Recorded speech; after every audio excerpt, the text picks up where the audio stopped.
Hey guys, welcome back to uni nutrition channel. आज की video में हम डिस्कस करेंगे यूनिट 1 अंडरस्टैंडिंग न्यूट्रिशन का पार्ट 2।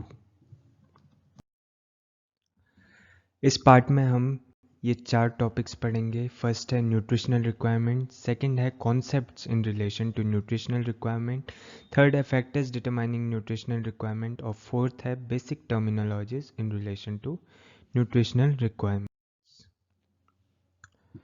न्यूट्रिशनल रिक्वायरमेंट की डेफिनेशन क्या है? जो इनटेक करते हैं हम न्यूट्रिएंट्स का, वो एक स्पेसिफाइड क्राइटेरिया को मीट करना चाहिए, जो कि है normal growth, prevention of deficiency science, maintenance of tissue pools of nutrients and at the same times preventing the risk of deficiency और access. Now the next concept is probability concepts of requirement versus risk of deficient and excess intake. तो इसमें हम पढ़ेंगे concepts of requirement क्या है और risk of deficiency और deficient और excess intake क्या है. तो ये ग्राफ हम देख सकते हैं, एक साइड डिटरमाइन करता है रिस्क ऑफ डेफिशिएंसी, दूसरा साइड रिस्क ऑफ एक्सेस. तीन वैल्यूज दी गई हैं, EAR, RDA and UL. EAR होता है हमारा एस्टिमेटेड एवरेज रिक्वायरमेंट, जो डिफाइन करता है intake at which the risk of inadequacy is 0.5, जो कि 50% EAR डिफाइन करता है जो रिस्क ऑफ इनएडुकेसी होती है. RDA होता है रिकमेंडेड डाइटरी अलाउंसेस और UL होता है अपर इनटेक लेवल. जो RDA और UL के बीच में जो रेंज होती है, इसे हम कहते हैं सेफ रेंज ऑफ इनटेक.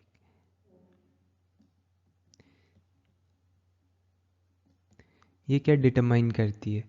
जहाँ पे RDA है वहाँ पे रिस्क ऑफ डेफिशिएंसी ज़ीरो हो जाता है, जहाँ पे अपर लिमिट है वहाँ पे रिस्क ऑफ एक्सेस ज़ीरो हो जाता है. तो इन दोनों रेंजेस के बीच में, RDA और UL के बीच में जो रेंज होती है, इसे हम सेफ रेंज ऑफ इनटेक का नाम देते हैं.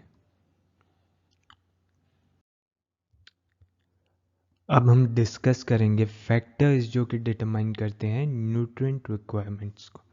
पहला फैक्टर है एज. न्यूट्रिएंट रिक्वायरमेंट एक पर्टिकुलर एज में हाई होती है, जो कि होती है ग्रोथ की एज, जैसे कि टीनेज ईयर्स. और उसके बाद ग्रोथ जब सीज हो जाती है, ग्रोथ जब स्टॉप हो जाती है, तो फिर न्यूट्रिशनल रिक्वायरमेंट भी डिक्रीज हो जाती है. सेक्स. मीनार्क और मीनोपॉज के टाइम, जहाँ पे आयरन रिक्वायरमेंट फीमेल की फार मोर होती है मेल से, due to menstrual losses of blood in women. Body weight की बात करें तो requirement are considered to be a function of lean body weight for individuals. It can also be used as reference man and reference women, जो कि हम आगे पढ़ेंगे. The next topic is reference men and reference women. Nutritional requirements को जो हम define करते हैं, वो करते हैं रेफरेंस मैन और रेफरेंस वुमेन के लिए. और जो डिफरेंट अदर मेल्स और फीमेल्स होंगे, उनको हम उसी के अकॉर्डिंगली एडजस्ट करते हैं उनकी न्यूट्रिशनल रिक्वायरमेंट. जो RDA एंड EAR जो ICMR डिफाइन करता है, वो भी रेफरेंस मैन और रेफरेंस वुमेन के लिए करता है. तो रेफरेंस मैन की डेफिनेशन देखते हैं. Man between 19 to 39 years of age with a body weight of 65 kgs, free from any diseases and physically fit for active works. वो 8 घंटे का काम डेली कर रहे हैं, जो कि इन्वॉल्व करता है मॉडरेट एक्टिविटीज़ को. And while not at work, he spent 4 to 6 hours sitting and moving about, 2 hours in active recreation and 8 hours in sleep. Similar है रेफरेंस वुमेन की definition. A healthy women between 19 to 39 years of age with a body weight of 55 kg engaged for 8 hours in an occupation that involves moderate activities. While not at work, she spent 4 to 6 hours sitting and moving about, 2 hours in active recreation and 8 hours in sleep.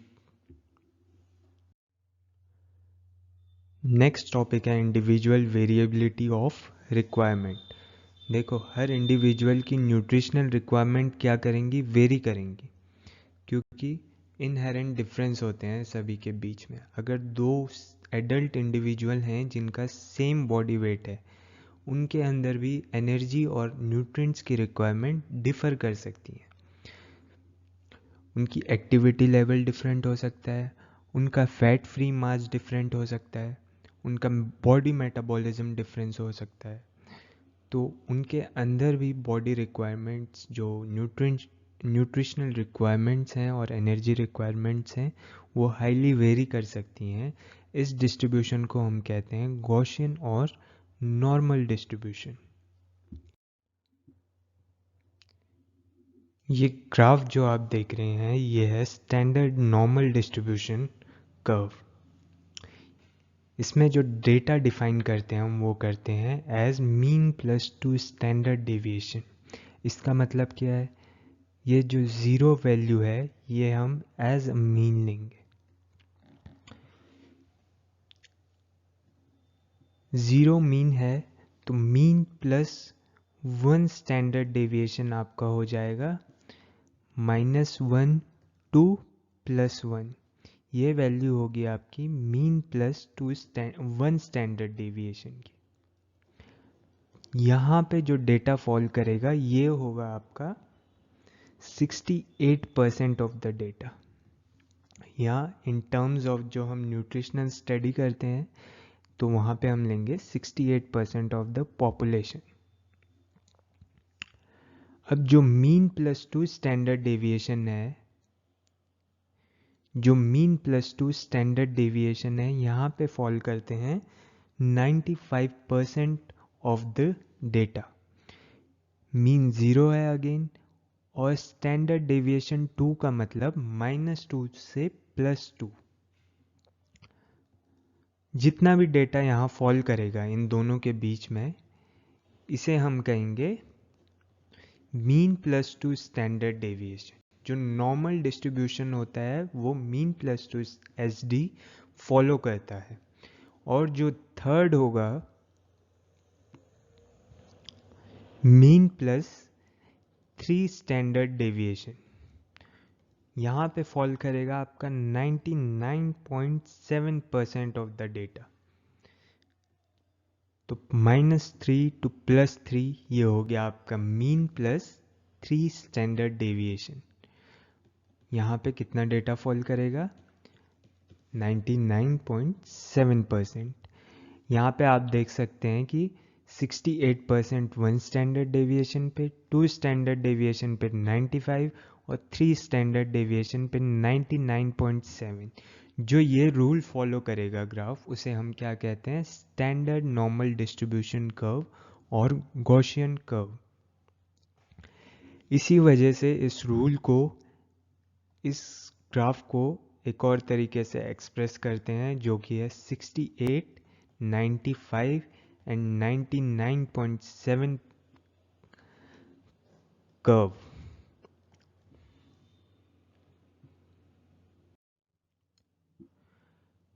Now this graph is depicting the protein requirements of men.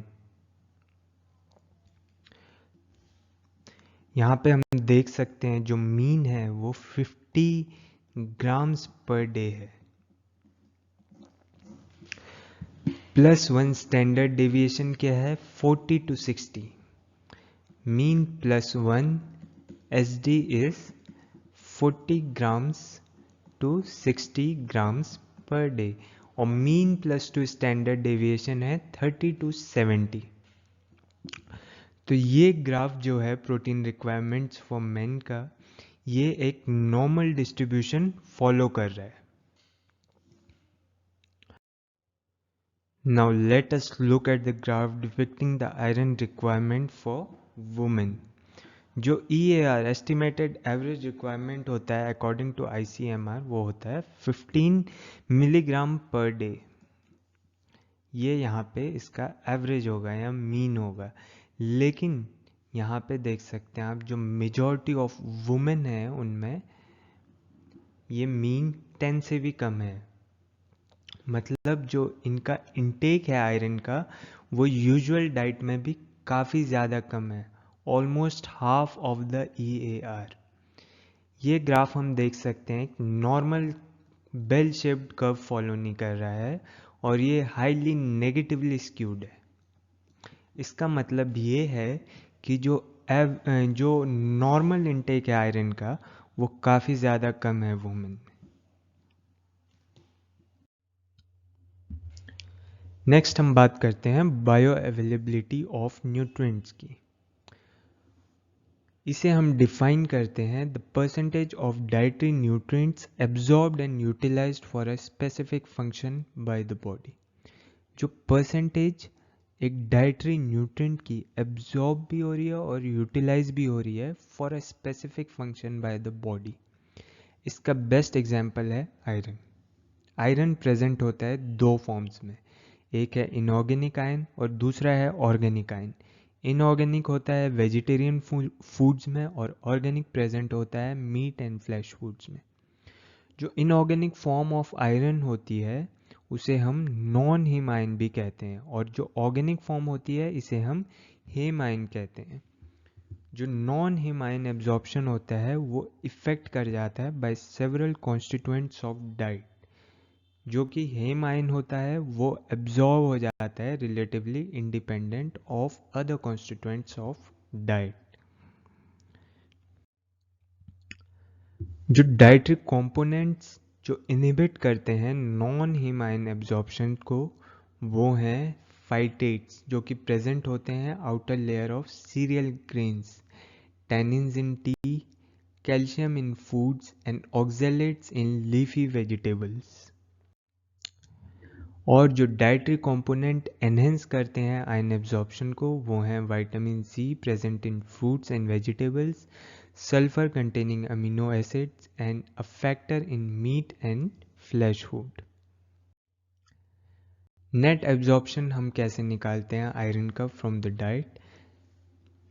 ये depend करता है on the amount of inhibitors and enhancers in diet. ठीक है, अगर inhibitors high होंगे जैसा कि हमने वेजिटेरियन डाइट में देखा था तो वहाँ पे नेट एब्जॉर्प्शन ऑफ आयरन क्या हो जाएगा as low as 1%। And if the proportion of enhancers is high जैसा कि हमने मीट एंड फ्लैश फूड्स में देखा था वहाँ पे absorption could rise to 5 to 10%। Now we will study basic terminologies in relation to nutritional requirements. First one is minimum requirement. It is defined as the lowest amount, जो सबसे कम amount चाहिए of nutrient from the diet that will prevent clinically detectable impairment in function. एक example है minimum requirement का ascorbic acid जो कि required होता है 40 milligram per day. Second one is maintenance requirement.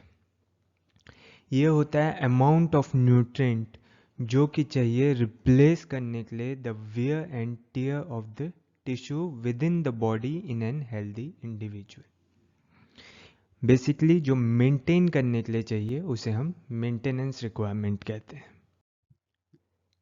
Next one is safe requirement. Safe requirement होती है range of intake जहाँ पे risk of deficiency as well as the risk of excess is zero. इसे हम कहते हैं रेंज ऑफ सेफ रिक्वायरमेंट। अभी थोड़ी देर पहले ही हमने एक ग्राफ स्टडी किया था जिसमें एक इस टाइप का कर्व दिया हुआ था जहाँ पे वाई एक्सिस ये वाली रिप्रेजेंट कर रही थी रिस्क ऑफ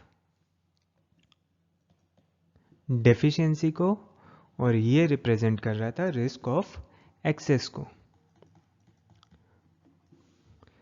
यहाँ पे एक वैल्यू दी थी EAR, this one was RDA and this one was upper limit.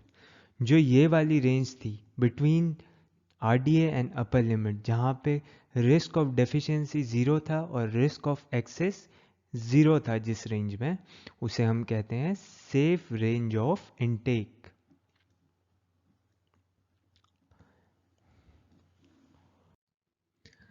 अब बात करते हैं हम सब्सिस्टेंस अलाउंसेस की।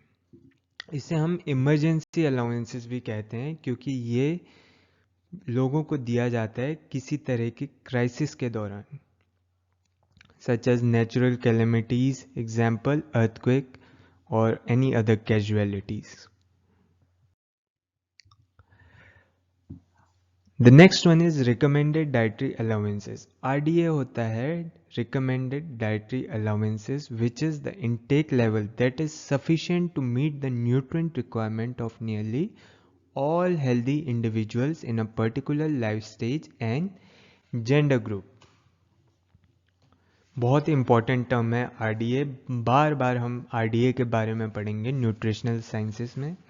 और इसकी जो डेफिनेशन है वो स्ट्रेट फॉरवर्ड है कि जो लेवल न्यूट्रिएंट इनटेक का जो मीट करे न्यूट्रिएंट रिक्वायरमेंट ऑफ नियरली सारे हेल्दी इंडिविजुअल्स की, उसे हम कहते हैं रिकमेंडेड डाइटरी अलाउंसेस। यहाँ पे हम देख सकते हैं एक टेबल दिया गया है जो कि है summary of RDA of Indians that is published in 2020। और ये समरी जो दी है वो दी है ICMR एंड NIN ने। तो इसके बारे में देखते हैं। अभी देखिए, मेन को हमने 3 कैटेगरी ऑफ वर्क में डिवाइड किया है, sedentary, moderate and heavy. Body weight लिया है यहाँ 65, जो कि हम रेफरेंस मेल का लेते हैं। प्रोटीन रिक्वायरमेंट देखी गई तो यहाँ पे 54 ग्राम प्रोटीन रिक्वायरमेंट है पर डे की। डाइटरी फाइबर डिपेंड करती है, सेडेंट्री जो लो बहुत कम एक्टिव हैं, मॉडरेट जो थोड़े बहुत एक्टिवेट हैं, और जो हैवीली एक्टिव हैं थ्रू आउट द डे, उनके लिए अलग अलग डाइटरी फाइबर्स की रिक्वायरमेंट है। जैसे जैसे एक्टिविटी लेवल इंक्रीज होगा, डाइटरी फाइबर्स की रिक्वायरमेंट भी इंक्रीज होगी। कैल्शियम, मैग्नीशियम, आयरन, जिंक, सब वैल्यूज दी गई हैं यहाँ पे। Thiamine, riboflavin, niacin, vitamin B6, folate, vitamin B12, vitamin C, vitamin A and vitamin D। यहाँ पे हम देख सकते हैं कि वुमेन में अगर हम देखें तो sedentary, moderate, heavy 55 kilo body weight, तो उनकी प्रोटीन रिक्वायरमेंट 46 है। But in pregnant women and lactating women the protein requirement increases, plus 9.5 का यहाँ पे इंक्रीज है, और प्लस 9.5 का इंक्रीज है सेकेंड ट्राइमेस्टर में, 22 ग्राम का इंक्रीज है in third trimester, 17 gram and 13 gram respectively during first 6 months and next 6 months of lactation. Similarly और कुछ जैसे नियासिन है यहाँ पे +5 इसमें ऐड हो जाती हैं requirement in lactating women and +2 in pregnant women. Similarly, vitamin B12 and vitamin C value also increases in pregnant and lactating women. Infants में देखें तो यहाँ 0 to 6 month and 6 to 12 month body weight and protein requirement both increases. And if you look at growing children and teenage children, तो यहाँ पे देख सकते हैं आप टीनेज चिल्ड्रन में one of the highest requirements हैं of calcium, magnesium as they are growing in age, as their body is also growing with their age, so the requirement increases. कई तरीके के फूड लेबल्स जो होते हैं वहाँ पे भी परसेंटेज RDA मेंशन्ड होता है। ये एक मैंने लेबल लिया हुआ है मल्टीविटामिन का, यहाँ पे आप परसेंटेज RDA देख सकते हैं। विटामिन C का जो परसेंटेज RDA है 100 है, यहाँ पे 100% इसमें प्रेजेंट है मल्टीविटामिन में। क्वांटिटी है 80 मिलीग्राम पर serving. Vitamin B3, E, B6, B2, B1, A, B5 all are 100% RDA values in this multivitamin. बात करी डी बायोटीन की तो ये 30 माइक्रोग्राम है जो कि है 75% ऑफ RDA. सिमिलरली मैग्नीशियम है 44 मिलीग्राम जो कि है 10% ऑफ RDA. और बाकी manganese, copper, iodine, chromium, selenium, every one of these minerals is present at 40% of their recommended dietary allowances. ये जो RDA और EAR की जो एस्टिमेशन है ये हम जो टेबल में हमने पढ़ी है अभी जो ICMR द्वारा 2020 में पब्लिश किया गया फॉर मेन सिडेंटरी वर्क के लिए है. तो ये वेरी करेगी, जो हाईली एक्टिव होंगे उनके लिए वेरी करेगी. कुछ फूड आइटम्स में भी ये परसेंटेज RDA दिया रहता है, लेकिन मैंने ये जो यूके के फूड हैं ये उनके फूड आइटम्स हैं उस पर हमने देखा कि परसेंटेज डेली वैल्यू लिखा रहता है. इंडियन फूड आइटम्स में हालांकि ये दिया रहता है कि total fats, cholesterol, sodium, potassium, other components, carbohydrates कितने हैं, बट उसमें परसेंटेज डेली वैल्यू बहुत कम ब्रांड्स देते हैं. लेकिन यूके यूएस में शायद एक कंपलसरी है कि परसेंटेज डेली वैल्यू दिखाना. यहाँ पे देख सकते हैं आप टोटल फैट 1.5 ग्राम है जो कि 2% ऑफ डेली वैल्यू है. वैसे ही सोडियम 100 मिलीग्राम है जो कि 4% है. पोटेशियम 45 मिलीग्राम है जो कि 1% है. कार्बोहाइड्रेट 21 ग्राम है जो कि 7% है. डाइटरी फाइबर्स 3 ग्राम है जो कि 12% है ऑफ डेली वैल्यू. और इन दोनों फूड्स में भी आप देख सकते हैं परसेंटेज डेली वैल्यू मेंशन्ड है. Percentage daily value. The next topic we are going to study is dietary reference intake, DRIs. DRI एक सेट है 4 न्यूट्रिएंट बेस्ड रेफरेंस वैल्यूज का जो कि रिप्लेस करेगा RDAs of USA and RNIs of Canada. The 4 nutrient based reference values are estimated average requirement, recommended dietary allowances, adequate intake and tolerable upper limit. We will study all 4 of these next. Estimated average requirement क्या होता है? ये होता है the average daily nutrient intake that meets the requirement of half of the healthy individuals in a given life stage and gender group. जो कि meet करे requirement half of the healthy individuals की, उसे हम कहते हैं एस्टिमेटेड एवरेज रिक्वायरमेंट. यह है summary of EAR for Indians 2020 published by ICMR. यहाँ पे भी हम देख सकते हैं मेन को 3 ग्रुप में डिवाइड किया गया है, sedentary, moderate and heavy, based on the category of work and there activity level. Body weight 65 लिया है जो कि हम रेफरेंस मेल में लेते हैं. और energy requirement kilo calorie per day में दी गई है 2110 in sedentary male, 2710 in moderately active male and 3470 in heavily active male. तो जैसे जैसे एक्टिविटी लेवल इंक्रीज हो रहा है उनकी कैलोरिक इनटेक और कैलोरिक रिक्वायरमेंट भी इंक्रीज हो रही है. प्रोटीन रिक्वायरमेंट दी है ग्राम पर डे में. Calcium, magnesium, iron, zinc, iodine, thiamine, riboflavin, niacin, vitamin B6, folate, B12, vitamin C, A and D, ये सारी वैल्यूज दी गई हैं इस ग्राफ में. Similar to the RDA graph यहाँ पे भी हम देख सकते हैं कि जो प्रेग्नेंट एंड लैक्टेटिंग वुमेन हैं इनमें इंक्रीज हो जा रहा है कैलोरिक इनटेक. जैसे कि आप यहाँ पे देख सकते हैं 350 किलो कैलोरीज का यहाँ पर डे पे एडिशन करना पड़ रहा है, क्योंकि प्रेग्नेंट और लैक्टेटिंग वुमेन में एनर्जी रिक्वायरमेंट ज़्यादा होती है. Lactating women in first 6 month 600 kilo calories उसमें एनर्जी रिक्वायरमेंट में इंक्रीमेंट हो जाता है and 520 in the next 6 month. Similarly protein requirement भी इंक्रीज हो जाता है in second trimester, it's 7.6 in addition to 36 gram and 17.6 in addition to 36 gram. Similarly, lactation में during first 6 months 36 plus 13.6 that is 49.6 gram यहाँ पे protein requirement होती है। Similarly 46.6 gram in 7 to 12 month in lactating women। साथ ही साथ niacin, vitamin B6 इनकी value भी increase हो जाती है।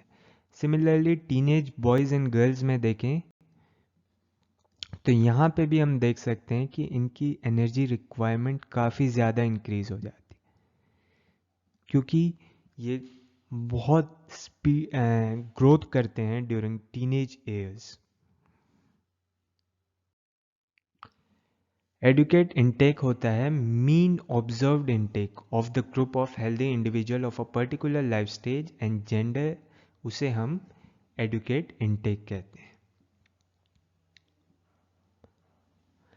जब सफिशिएंट डाटा नहीं होता है available to establish an EAR and hence RDA, the AI is derived instead.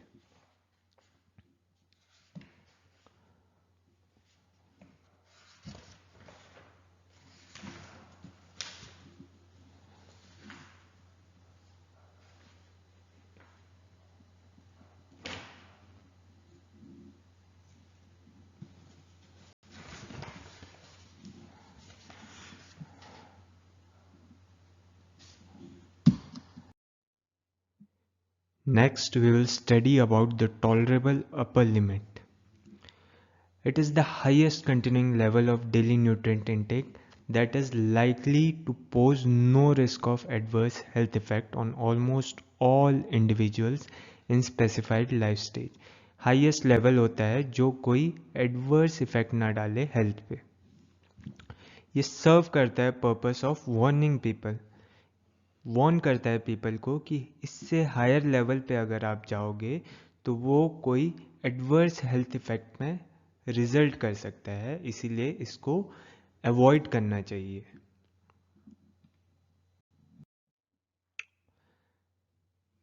Now let us look at the table that represent the tolerable upper limit for nutrients. It is again published by ICMR in 2010. Again, men are divided into sedentary, moderate, heavy and women into sedentary, moderate, heavy, pregnant and lactating women. तो यहाँ पे दिया गया है protein, calcium, magnesium, iron, zinc, iodine, niacin, vitamin B6, folate, vitamin C, A and D। Protein energy का ratio जो कि 40% है, अगर ये इससे इंक्रीज कर जाता है तो ये एक एडवर्स हेल्थ इफेक्ट में रिजल्ट करेगा। प्रोटीन एनर्जी रेशियो मतलब प्रोटीन का जो कॉम्पोजिशन है in total caloric requirement of the day, वो है प्रोटीन एनर्जी रेशियो। कितना ये डेली रिक्वायरमेंट में कैलोरिक इनटेक में यूज हो रहा है, वो हम प्रोटीन एनर्जी रेशियो कहते हैं। अगर ये 40% से ज़्यादा हो गया तो टॉलरेबल अपर लिमिट को एक्सीड कर जाएगा, इसलिए प्रोटीन की रिक्वायरमेंट क्या है, less than 40%। Similarly less than 40% in women, in pregnant women less than 30% and in lactating women less than 40%. Similarly, infant children and teenagers में less than 50% है, 15% है tolerable upper limit for nutrients. Calcium की 2500 है in women and men and in children and teenagers it is 1500 to 3000 microgram per day. Similarly बाकी सारी values की भी tolerable upper limit दी हैं इस टेबल में। The next topic is AMDR which stands for acceptable macronutrient distribution range. ये define करता है range of intake for a particular energy source जो कि एसोसिएट करे with reduce risk of chronic diseases और प्रोवाइड करे adequate intakes of essential nutrients. AMDR एक set है जो कि रिप्रेजेंट करता है carbohydrate, protein, fats, N6 and N3 poly unsaturated fatty acid जिसे हम ओमेगा 3 एंड ओमेगा 6 भी कहते हैं। यहाँ पे एक्सेप्टेबल मैक्रोन्यूट्रिएंट डिस्ट्रीब्यूशन रेंज दी गई है by age and physiological group as a percentage energy. This is also published by ICMR। Age group देखें तो हम 1 to 2 year, 3 to 18 years, adult and pregnant and lactating women. Protein energy ratio, protein का जो ratio जो energy में convert होना चाहिए वो कितना होगा? 5 to 15% in 1 to 2 year, 5 to 15% in 3 to 8 year, 5 to 15% in adults and 5 to 15% in pregnant and lactating women। Total fat intake जो है वो होगा 1 to 2 years में 30 to 40% of fat, 25 to 35% of fat in 3 to 18 years। यहाँ पे आप देख सकते हैं रेंज काफ़ी हाई है क्योंकि यहाँ पे चिल्ड्रंस ग्रो कर रहे हैं, तो फैट्स की रिक्वायरमेंट जो कि हाईली डेंस इन कैलोरीज होते हैं उनकी रिक्वायरमेंट यहाँ पे बढ़ जाती है ग्रोथ के दौरान। और adults and pregnant and lactating women में, एडल्ट्स में 15 to 35% होती है, प्रेग्नेंट एंड लैक्टेटिंग वुमेन में अगेन इंक्रीज हो जाती है क्योंकि यहाँ भी एनर्जी रिक्वायरमेंट बढ़ जाती है। पॉली अनसैचुरेटेड फैटी एसिड या ओमेगा 6 फैटी एसिड्स भी बोलते हैं जिसे हम, तो वो होता है 1 to 2 ईयर्स में 4 to 10% of total caloric intake should come from PUFA, N6 PUFA, and 4 to 10% again in 3 to 18 years. Adults में होना चाहिए 4 to 10% and pregnant and lactating women again 4 to 10%। अब हम बात करेंगे N3 poly unsaturated fatty acids की जिसे हम ओमेगा 3 भी कहते हैं। तो ये 1 to 2 ईयर्स में होना चाहिए 0.5 to 1%, again 0.5 to 1% of total daily caloric intake. Carbohydrate कितना होना चाहिए? 40 to 60% in 1 to 2 years, 45 to 65% in 3 to 18 years, 45 to 65 in adults and 45 to 65% in pregnant and lactating women।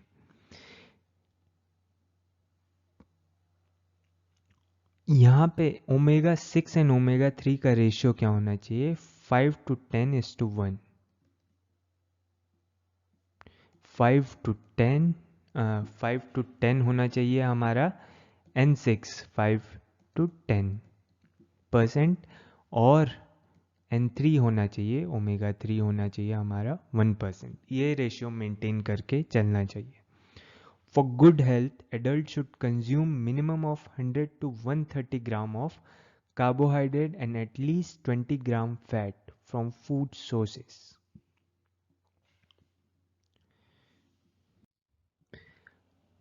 Thank you so much for watching the video. Make sure you subscribe to the channel, like the video and share this with your fellow MSc DFSM students. Thank you very much.